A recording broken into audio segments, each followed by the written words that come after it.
Assalamualaikum warahmatullahi wabarakatuh. Hari ini kita akan membahas sedikit mengenai turunan fungsi.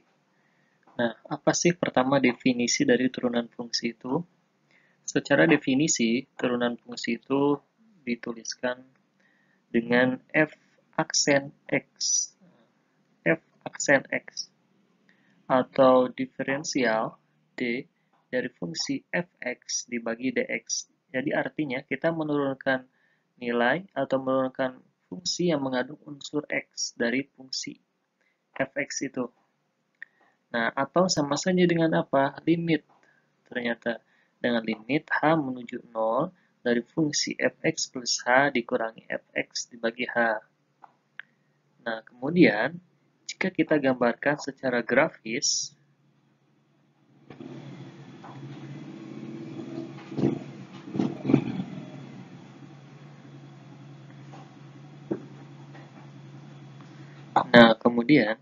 jika kita gambarkan secara grafis, kita misalkan mempunyai fungsi x kuadrat. Nah, seperti ini. Kemudian, saat fungsi ini diturunkan, maka akan menjadi sebuah garis. Nah, atau misalkan y sama dengan 2x. Kemudian, saat garis atau saat fungsi garis ini diturunkan, maka akan menjadi 0. Itu kalau secara grafis. Nah, kemudian ada apa saja sih di turunan fungsi itu? Nah, ternyata di turunan fungsi itu memiliki beberapa sifat-sifat. Sifat-sifat dari turunan fungsi. Nah, apa aja sifatnya? Misalkan pertama, diketahui nilai fx sama dengan k. Maka turunan fungsinya adalah 0. Sama seperti tadi. Jika fungsinya itu suatu bilangan konstanta, k itu bilangan konstan. Jadi bilangan yang selalu tetap. Misalkan kalau di grafis di sini ada sebuah garis. Berarti ini garis apa? Y sama dengan, misalkan titiknya 1 ya. Berarti Y sama dengan 1.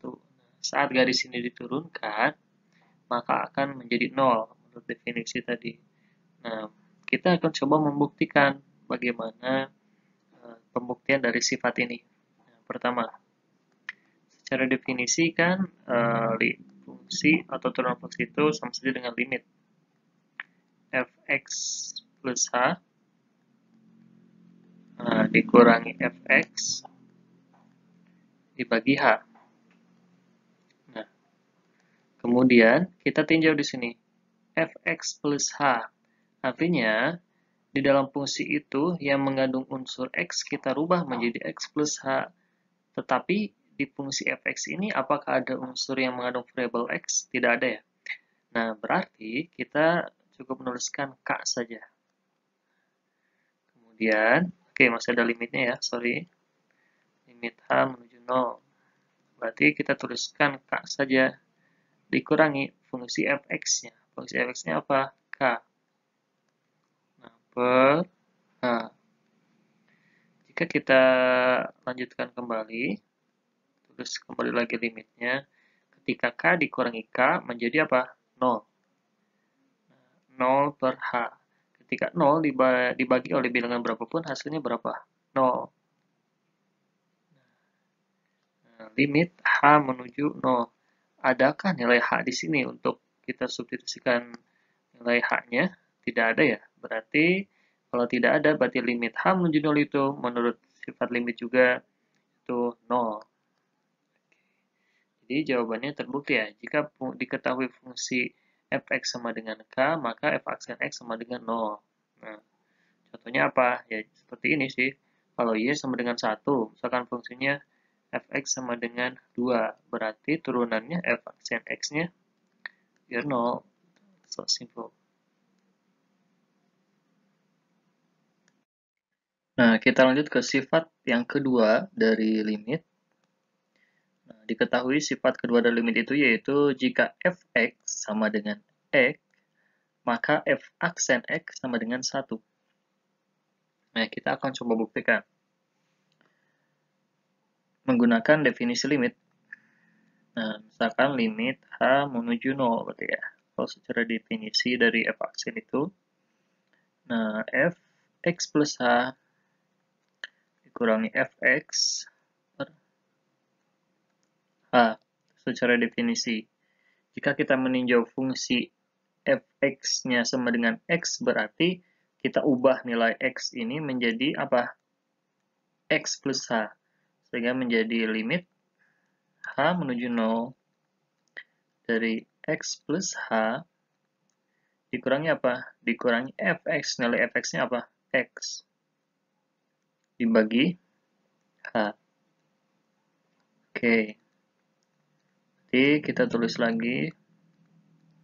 Nah, ada nilai X dikurangi nilai X. Berarti jadi 0 ya. Berarti kita tinggal menyisakan bilangan H per H.